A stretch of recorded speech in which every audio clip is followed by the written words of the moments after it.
So I asked you, should I give up my job or keep working? Well, and you said, yes, I should, so that we have enough money. Well, I'm not so sure. At the beginning of this year, January 2025, I put in my resignation at work. It was only to finish 5 weeks early. I did sign up for a 1 year contract, but I ran out of holiday and I need to take the holiday off to look after you kids. So I turned 60 last year, 2024, and I was fully intending to retire at that time. My original plan was actually to retire when I was 50, and perhaps I was part of the FIRE movement before it became the FIRE movement. FIRE means financially independent, retire early.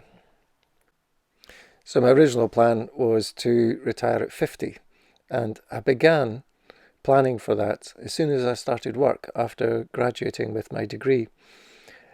I began by putting 20% of my salary into savings every month, and those savings were split between the company pension and also independent savings into bank accounts and also into ShareSave from work as well. So over the years, I've accumulated quite a bit of capital, but unfortunately, instead of retiring at 50, I got divorced at 50.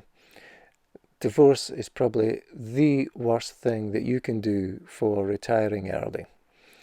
And what that has meant is my net worth was cut in half, and I then met another partner.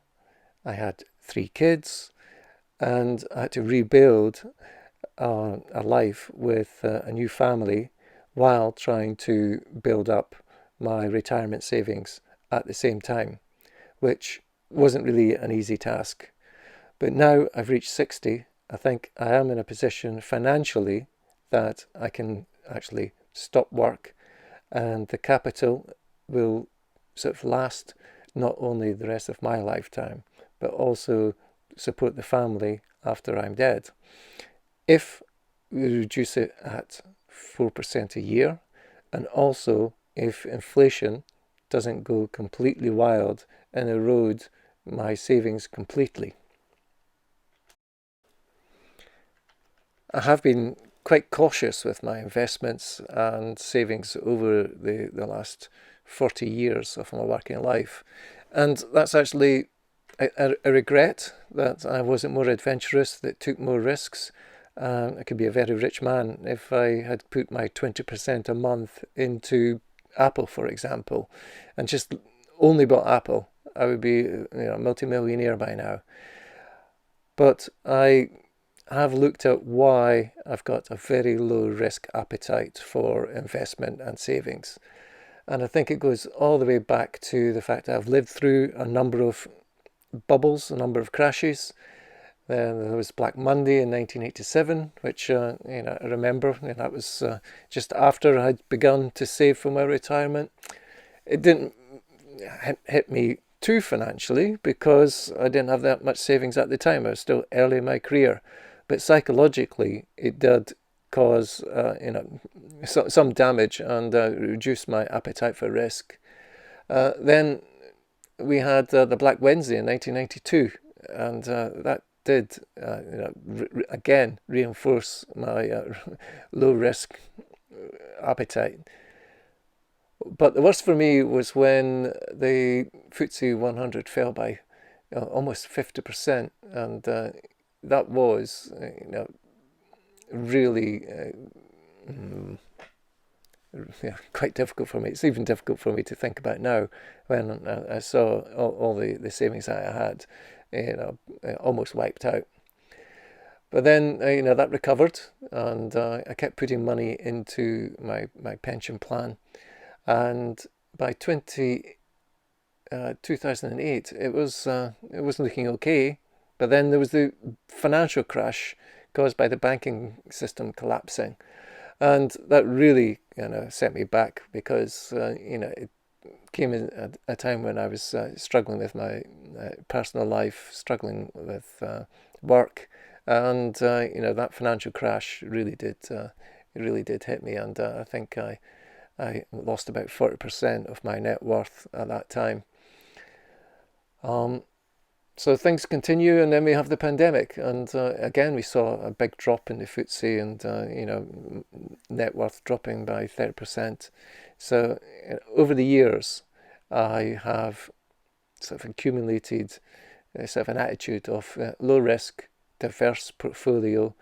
I've ridden the storm, but I would say I could have been 10x by this time if I invested in different things at different times, etc.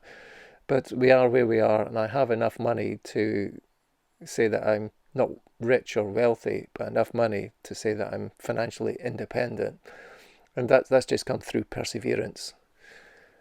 But looking back even further to when I grew up in a blue collar working family.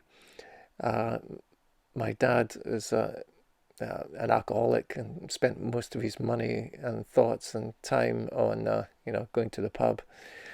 As a family, we didn't have a lot of money as I was growing up, and there was enough food on the table, but there was never any holidays. We were one of the last people I can think of to get a phone. We were one of the last people I can think of that got a colour television. Those sorts of things really made me fiscally aware from a point of view. We didn't have any money really, and when my parents both passed away, they left nothing effectively. No money at all.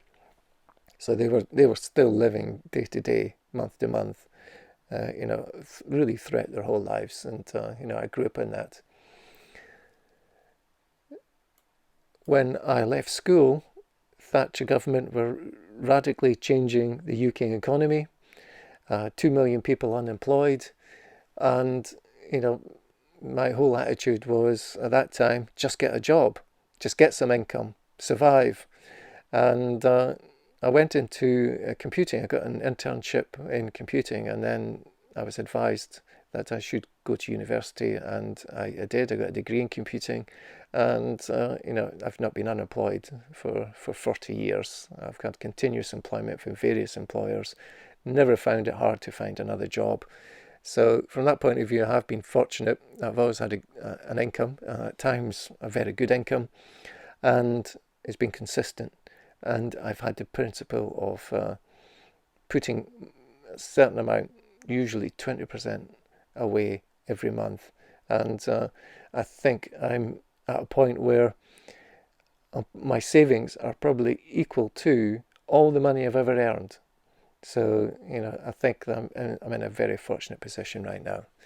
And to achieve that, I've done a lot of things regarding financial independence, financial planning. And if you want to find out how I've done that, then keep listening. I'll do more episodes. That's just a basic introduction. And the big tip from this introduction is really know your risk appetite. You could put all your money into Bitcoin today and it could go 10x by the time you retire, or it could disappear by the time you retire. If you're willing to take that risk, you could be very, very rich or very, very poor. And you need to understand what your risk appetite is, and perhaps adjust your portfolio so you've got different buckets with different risks, and so that you don't get wiped out by the black swan event. And I do recommend that you read The Black Swan as a first book that you read about managing your risk and understanding risk, because for the turkeys looks great. They're being fed every day, they're getting fatter and fatter, they're being well looked after, but when Christmas comes, they don't see it coming. It's a big shock, and that's what you want to avoid. Don't go on past performance.